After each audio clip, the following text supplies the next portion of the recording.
జై తెలంగాణ, జై తెలంగాణ. ఈరోజు మనము తెలంగాణ రాష్ట్ర ఆవిర్భావ దినోత్సవాన్ని జరుపుకుంటున్నాము. ఈరోజు రాష్ట్రమంతా మరి ప్రతి గ్రామంలో, ప్రతి విద్యాలయాల్లో, తర్వాత ప్రభుత్వ సంస్థల్లో, అదేవిధంగా అన్ని సామాజిక రంగాల్లో ఉండే ప్రముఖులందరూ కూడా ఈ ఉత్సవాన్ని సెలబ్రేట్ చేసుకుంటున్నారు. అయితే ప్రతి ఉత్సవం వెనుక కూడా ఒక ఘనమైన చరిత్ర ఉంటుంది. ఈరోజు మనం ఏదైతే తెలంగాణ ఆవిర్భావ దినోత్సవాన్ని జరుపుకుంటున్నామో మరి దీని వెనకాల ఎంతోమంది త్యాగం ఉంది. దాదాపు 1200 మంది ఈ తెలంగాణ సాధన కోసము వారి ప్రాణాలను త్యాగం చేశారు. అదేవిధంగా ఎవరైతే వాళ్ళ కుటుంబ సభ్యుల్ని ఈ ఉద్యమంలో కోల్పోయారు మరి వాళ్ళందరి యొక్క ఆ కుటుంబాలకు కూడా మనం ఈరోజు తెలంగాణ ప్రజల తరఫున మనం వాళ్ళకి ప్రత్యేకంగా కృతజ్ఞతలు తెలుపుకోవాలి.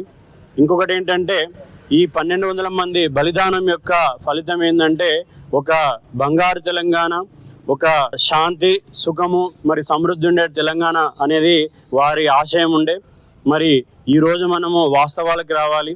ఏదైతే తెలంగాణ చిన్న రాష్ట్రాలు కావాలని ఆ రోజు అటల్ బిహారీ వాజ్పేయి గారు మరి కేంద్రం ఉన్నప్పుడు సందేశాన్ని ఇచ్చారో, తర్వాత సుష్మా స్వరాజ్ గారు దాన్ని బలపరచడం జరిగింది.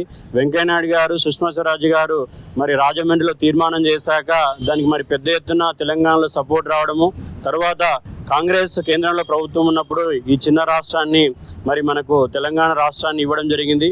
అయినా కూడా ఆ రోజు ఏదైతే తెలంగాణ మిగులు బడ్జెట్తో మొదలయ్యి మరి తెలంగాణ రాష్ట్రాన్ని ఏర్పరచుకున్నాము.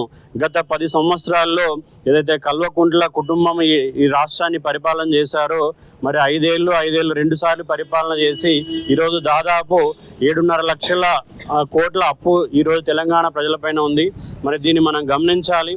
ఎందుకంటే ఎవరు పిలుపునిస్తే వాళ్ళ వెంబడి మనం వెళ్తా ఉన్నాము, ఉద్యమాల పేరున బలిదానాలు చేస్తూ ఉన్నాం. కానీ ఆ బలిదానాల ఫలితంగా వచ్చిన రాష్ట్రాన్ని మరి నిరంతరము మనము జాగ్రత్తగా ఉండి మరి కనిపెట్టుకుంటూ పాలకులు ఎవరైతే ఉన్నారో వాళ్ళు పరాయి వాళ్ళు కావచ్చు, మన వాళ్ళు కావచ్చు, తెల్లోడి పాలన అన్నాము, ఆంధ్రోడి పాలన అన్నాము, మరి ప్రజాపాలన అంటున్నాము. మరి ఇప్పుడు కొత్తగా వచ్చి రేవంత్ రెడ్డి కూడా ఇది ప్రజాపాలన అని చెప్పి అంటున్నాడు.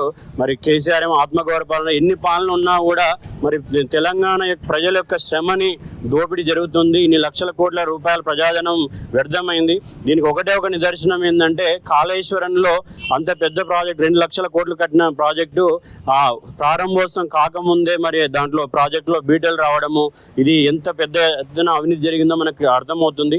మరి తెలంగాణ ప్రజలు ఇప్పటికైనా గుర్తించి మేల్కొని, ఎందుకంటే సాధించడం ఒక్కటే మన లక్ష్యం కాదు, సాధించాక దాన్ని కాపాడుకోవాలి. ఆ కాపాడుకోవడంలో ప్రతి పౌరుడు యొక్క బాధ్యత ఉంది.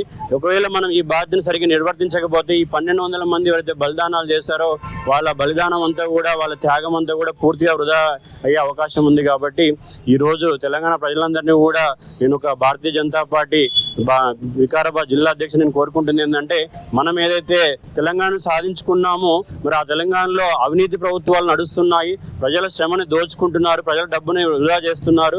మరి ఇలాంటి పాలనకి మనము బుద్ధి చెప్పాల్సిన అవసరమైంది. ఒక మంచి పాలనని మనము మళ్ళీ ముందు రాబోయే రోజుల్లో మనం తెలంగాణకు తీసుకోవాల్సిన అవసరం ఉందని చెప్పేసి నేను తెలియజేస్తున్నాను. జై తెలంగాణ.